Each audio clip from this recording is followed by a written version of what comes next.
Well, he's a cutie pie. I might put him in Potomac. Okay, yes. Yeah, he can come right on to Potomac. Oh.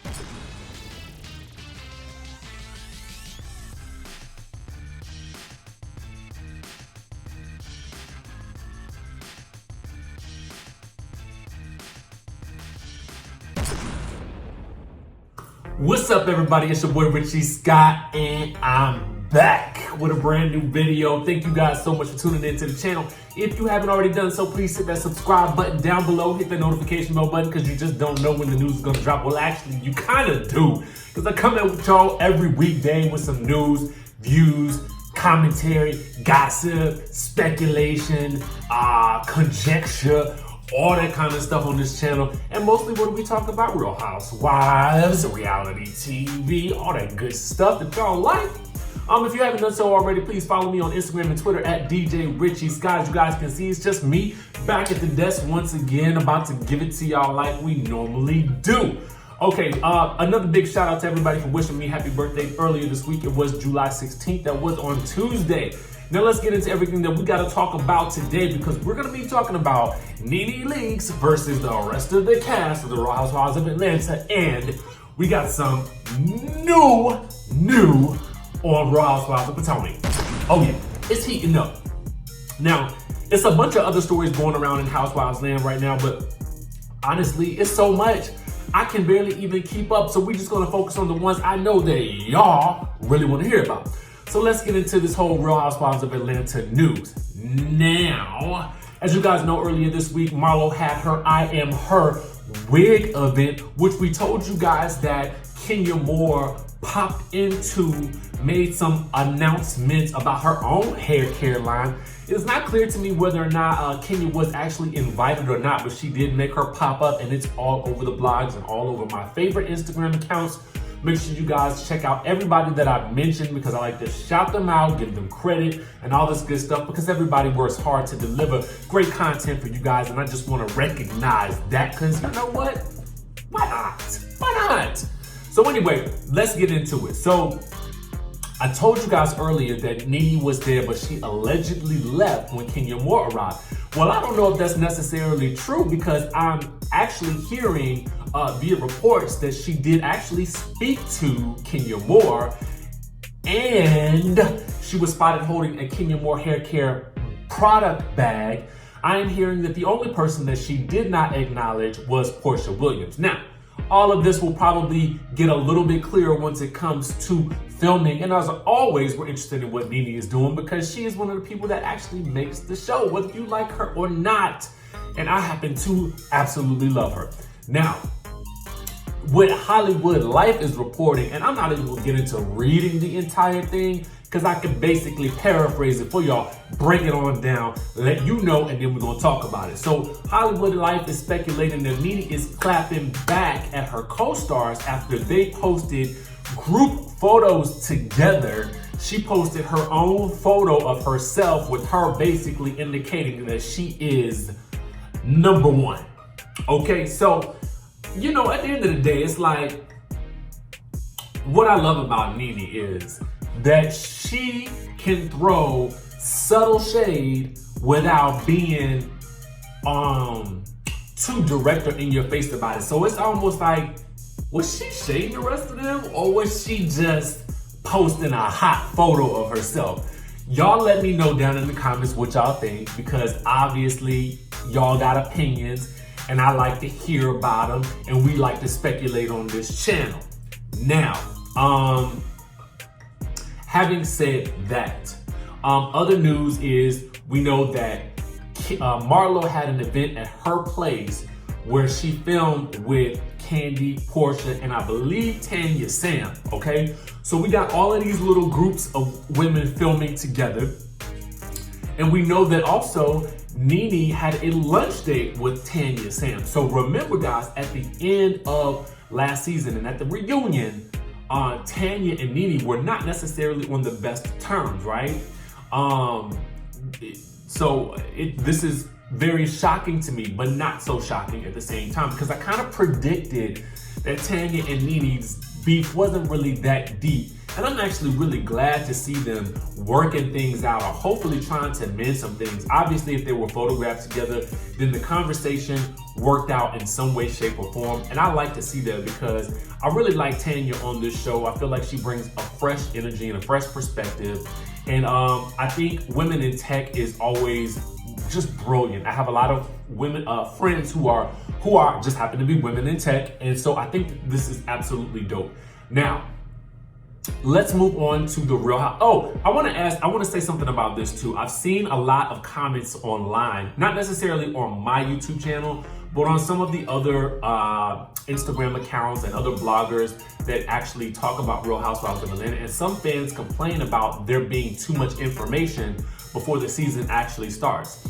I would actually disagree with that. Number one, because the ladies also post a lot of photos and stuff like that. And basically what this does is it gets everybody hyped for the new season. You know what I'm saying? So we can then look for, okay, what we saw back then, you know, when the season comes out, and really compare it to what our thoughts were when we saw those things on Instagram. The Kardashians are notorious for doing this, and we still want to watch it when it comes out because we want to see exactly how those things happen. So I'm actually all here for them giving us little bite-sized pieces of information as we go along. You guys comment below and let me know what your thoughts are about that, because I feel like it basically raises the anticipation level. Because listen, we want to know. We want to know. These are some of our favorite women. So we want to know what is going on while filming is occurring, because guess what? We're in the off season.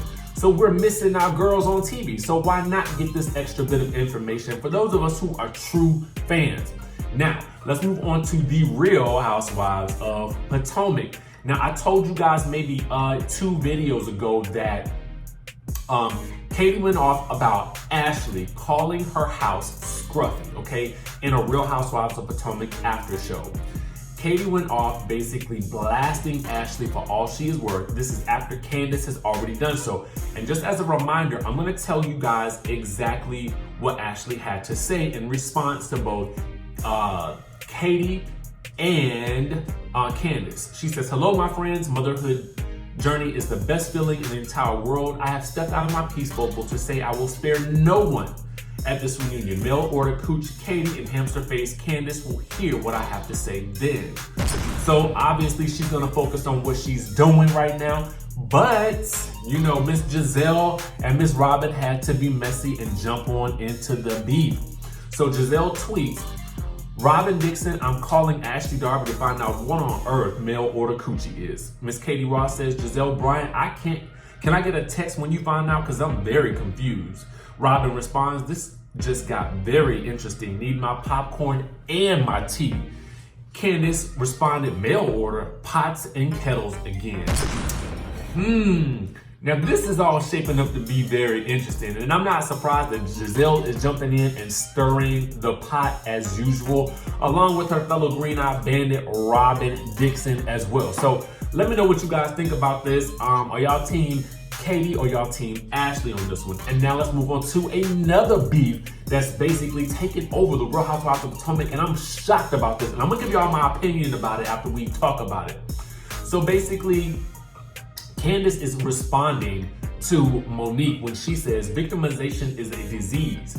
The only thing that's revealing in these scenes is you co-signing bullish with a girl who you don't even like. Yet you're using me to climb up the ladder to a person who will betray you in 0.2 seconds. To which Monique basically responded with this. Same thing I thought when I saw Candace and Giselle together. Laugh. Emojis. Then actually Candace responded again after that. And she says, "You mad? Giselle was never the friend I thought you were to me. And I never acted like she was on or off camera." Okay, let's get into this beef real quick. It's surprising to me because I had seen photos of Candace and Monique hanging out, and as our friend to the show, Riley, basically attested that she's cool with both of them. Now, Karen is also cool with both of them, obviously. So I kind of thought that these three would be sticking together throughout the season, but I'm kind of interested in this whole beef because I feel like it's a little bit deeper than what we actually know. Whose team am I on in this one? Well, I'm not on any team because I like both of the ladies a lot, okay? Candace was the first person that I actually interviewed for the Real Housewives of Potomac, and then Giselle was following. I was supposed to interview Monique for AfterBuzz TV, but I ended up moving to Miami, and then, you know, she was, you know, doing baby stuff, you know, preparation and all that good stuff. So we never did get a chance to work it out, but I know that we will at some point. Now, what I think about this situation is I really wish that, I love you, Candace, but sometimes I think that Twitter might not be your best friend right now. You know what I'm saying? Because a lot of times what ends up happening is fans may get you riled up, okay? The emotions of seeing it all over again and seeing the confessionals will get you riled up. You know what I mean? And so I understand it's your job to basically get on Twitter, comment on the episode, and say what your opinion is. And I'm happy that you are doing that because it makes the show interesting. But I kind of wish you had maybe just listened to your girl Monique, because I don't think she had bad intentions with basically kind of telling you what your actions look like. Now, are you right for feeling how you felt? Absolutely. But I don't think that Monique had any malicious intent. I think she was really doing her part to look out for you and try to get you to see where maybe you might have been blind to some of your own actions. And does anybody do y'all make sense of that with me? Comment below if you guys think that I'm right on this situation. Comment below if you're Team Monique or Team Candace. I want to know. That's all the news that we got for y'all today. It's Friday. I want y'all to get out into these streets and have a good time. Make sure you guys subscribe to the channel, hit the notification bell button. Because listen, sometimes I drop a video on Saturdays too. You just don't know, okay?